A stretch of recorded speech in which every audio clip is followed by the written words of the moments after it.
okay? Having a little bit of a creative block on how to make a more main charactery, make it more main charactery because the current draft feels too NPC-ish. You ever thought? Have you ever? Sorry, have you seen Yu-Gi-Oh?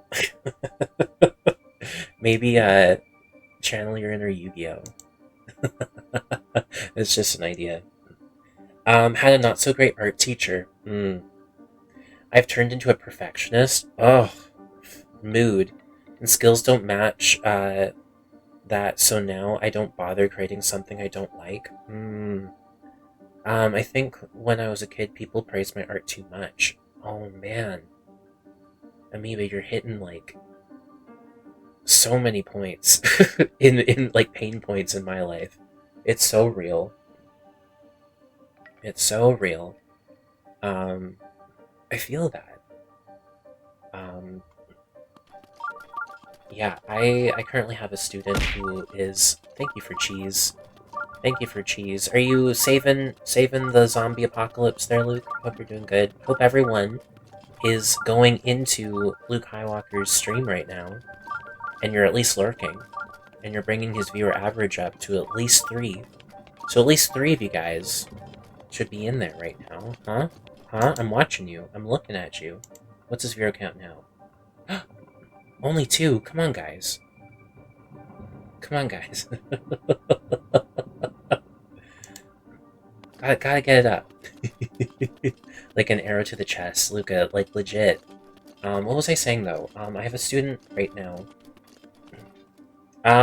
You can do, like, exclamation SO, and then the name. That can do the small shout-out, and then you can do the big shout-out, the Twitch shout-out, which is the slash shout-out, thing. So if you want to, Loli, you're allowed to do some shout-outs. What was I saying? Yeah, I have a student right now, who wants to compose, like, a mashup song for the next recital that we're doing. And, this is an individual who's definitely on the spectrum. And, I honestly, it's really fascinating, because every time this individual makes a mistake, he has to make a comment. He has to make a comment, like, oh, I made a mistake, sorry. Sorry. Oh, man. Luke Highwalker, 26. I think, Lily, it's not that you did it wrong, I think it's that Hunter beat you to it. I think that's it, the only reason.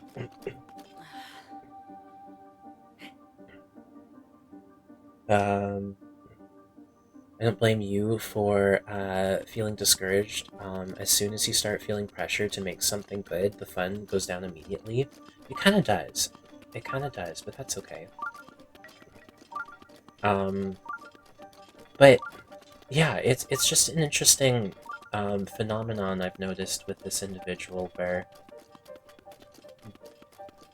they have to, like, break whatever tension they think everyone is experiencing due to their mistake with a comment. And I'm constantly telling them, like, it's fine, keep going, it's fine, keep going, keep going, keep going. And what's fascinating is that they don't want to listen to me, and they keep stopping, and then they keep apologizing, and then they keep retrying, and then they keep making the same mistake, and then they keep stopping. And last time I saw them, I gave them a little bit of homework, and I said, like, I want to hear the MIDI files of the mashup, the background, the background music of this mashup. I just want to hear it. I know you know how to do it. I want to hear it, and I don't care if it's bad. And he's like, oh, but no, it needs to be this, it needs to be that. I'm like, we have 6 months till the next recital. We have time. I want to hear it next week. Okay? And if you can't get this to me, then maybe we'll think about something else, right? But I want this done. I don't want it to be perfect. And they're like, okay, I guess, okay. We'll see what happens next week, but it's really fascinating how perfectionism can really truly just stunt your own potential. Right? It really can. It's like,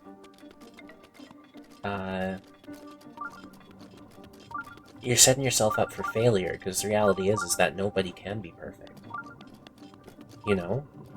Nobody can be perfect, and, like, the relatability of your comment, Amoeba, when you said, like, what did you say? Or at least it made me think of, oh yeah, my skills don't match. Oh, right? Like that image you have in your head and how your hand can't just produce that image perfectly. Oh, I feel that. It's so relatable. And I think if that's what gets us down, then, and it prevents us from even trying, then I don't know if we'll ever actually get to that skill point, if that makes sense.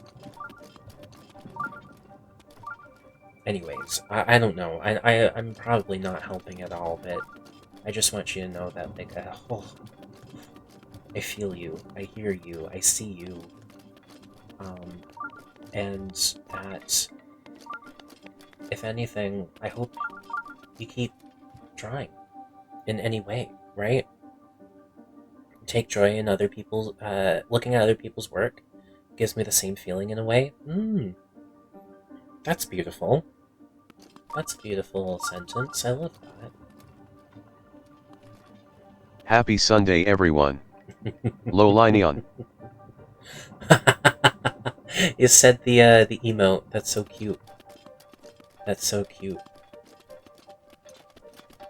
That teacher took that away from you. Yeah. Yeah, you know, as a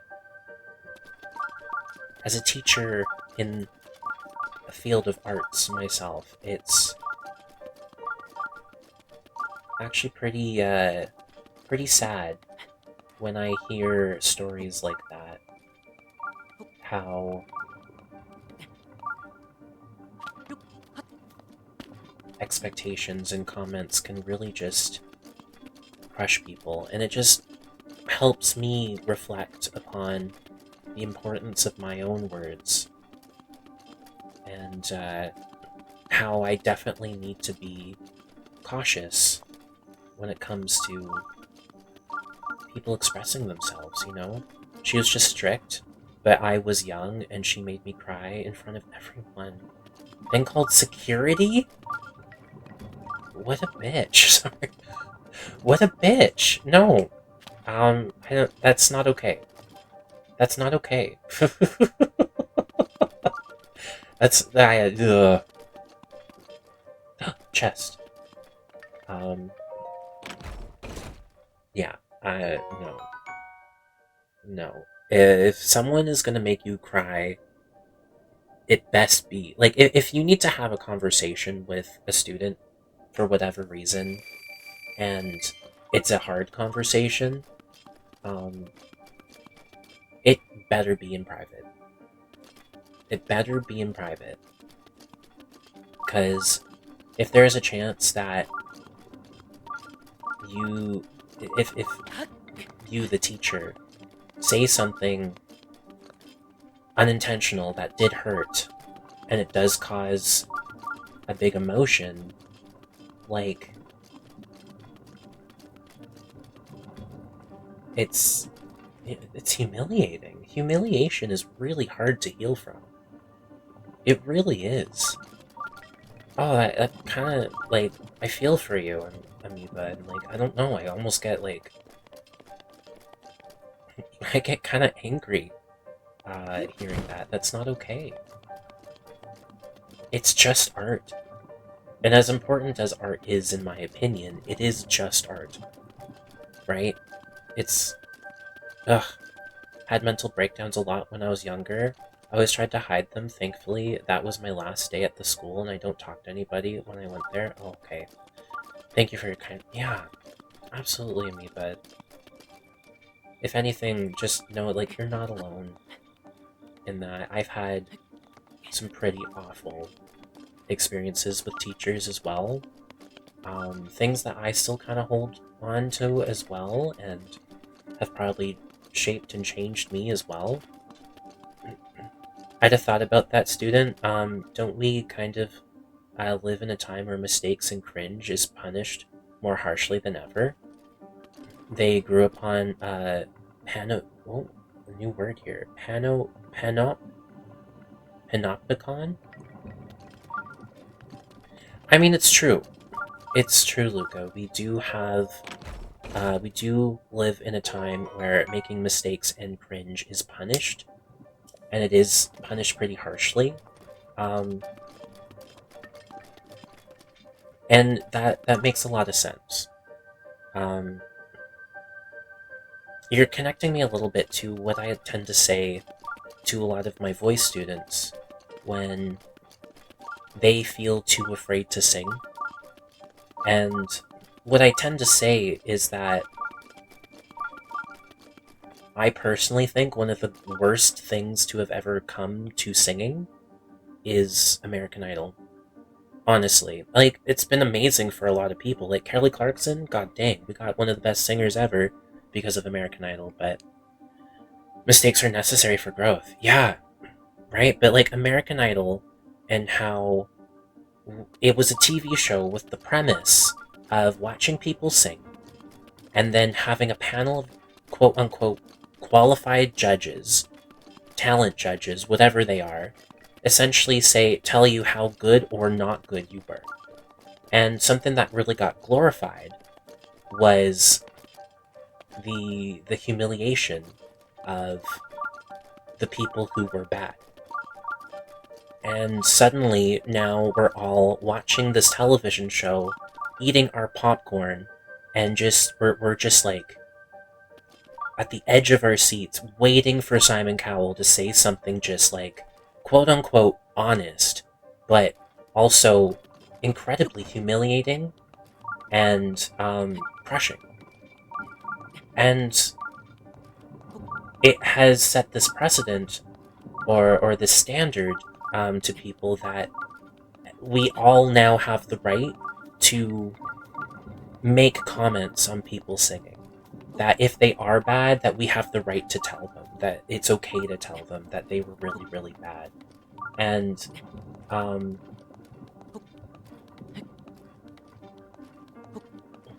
I think we've also created this culture where we glorify this radical honesty as opposed to celebrating the fact that someone just like vulnerably bared their souls in front of someone, you know? Like the whole premise of singing, the whole reason why we sing, in my opinion, is because... Chris, thank you for the French Starmie. The whole reason why we sing is because language is such a limiting container for what we experience as humans. Hope you're doing well, Chris. And so that's why we have melody and singing and our voices, so it can express what language cannot, you know? And, wow, I found it. That was fast. And the whole reason why we sing is because we want to connect with others. And what we're doing, essentially, when we start laughing at people who are really bad and cringy on American Idol, is we are experiencing something called Schadenfreude, which is essentially, it's a German compound word that means getting joy from other people's pain. The reality is that no genuine connection can ever be had with anyone if it's because someone else is suffering. So what an incredible antithesis to what it means to actually sing. You know what I mean? Am I making sense? Unfortunately, we now live in a permanent American Idol set. We kind of do. And I think the American Idol radical honesty glorification has definitely spread beyond the confines of that show is so much more than just The Voice or America's Got Talent or what have you. It's now TikTok comments, YouTube comments, Instagram comments. It's people thinking like, yeah, I can be just as honest as Simon Cowell, but not realizing that you're actually just like poisoning the world from what could be, if that makes any sense. Um, People will laugh at you for doing something they never have the courage to. Oh, beautiful, Amoeba. Beautiful. Exactly. I feel like American Idols also kind of reinforce the idea that certain skills are reserved for only people who have. Oh, oh, exactly, Kate. Exactly. Easier to laugh at someone else than to think about it being you. It's true. Like, and I'm not saying that. Um, ooh, we got some new armor. Schadenfreude is not like necessarily a bad thing. Like it happens to all of us. Like you watch some dude on America's Funniest Home Videos grind a rail on a skateboard and he misses it, he crotches himself. And then there's a laugh track and everyone else is laughing and suddenly now you're laughing, right? There's a virality to Schadenfreude and it's natural, it's normal because we just want to fit in, right? Um, but I think it's also important to have a little bit of that awareness, you know? Old TV shows literally have the laugh button. My dad used to do that. He used to do the laugh sweetening for many TV shows, telling you when to laugh. Yeah, that's what he'd do. He'd have a whole MIDI keyboard filled with different types of laughs. And he even got me to do this once where, like, he's just like, hey, Luke, press some keys. And I just made laughter. And it was really fun. um, which is erroneous and disgusting. Yeah. Yeah. Kind of fashy. Yeah. Kinda. It's it's alarming, honestly.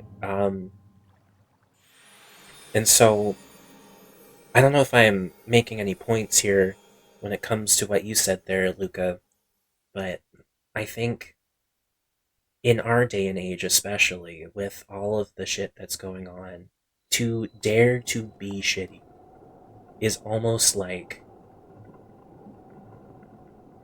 a protest in itself.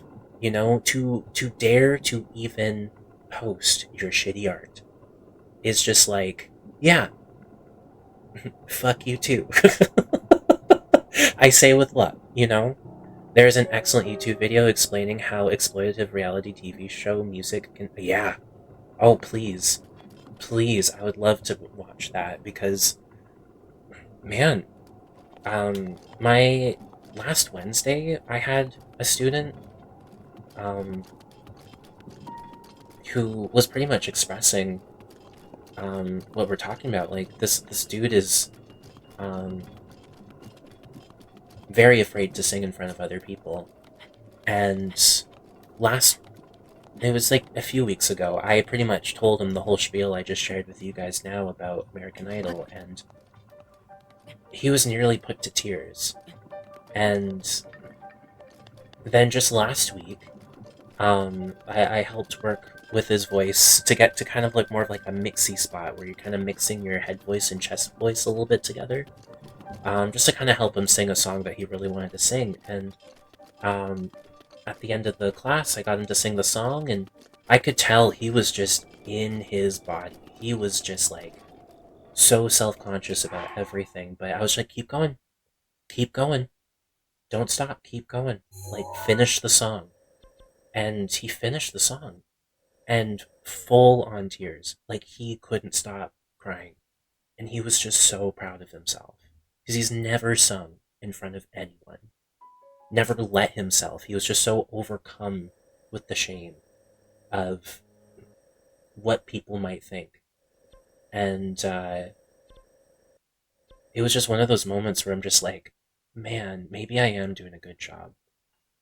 It's on Ghostly Discussion. Feel free to watch it after the stream. Oh, yeah, watch it after the stream for sure. You think I'm a good teacher? Thank you. Ooh woo. Ooh woo.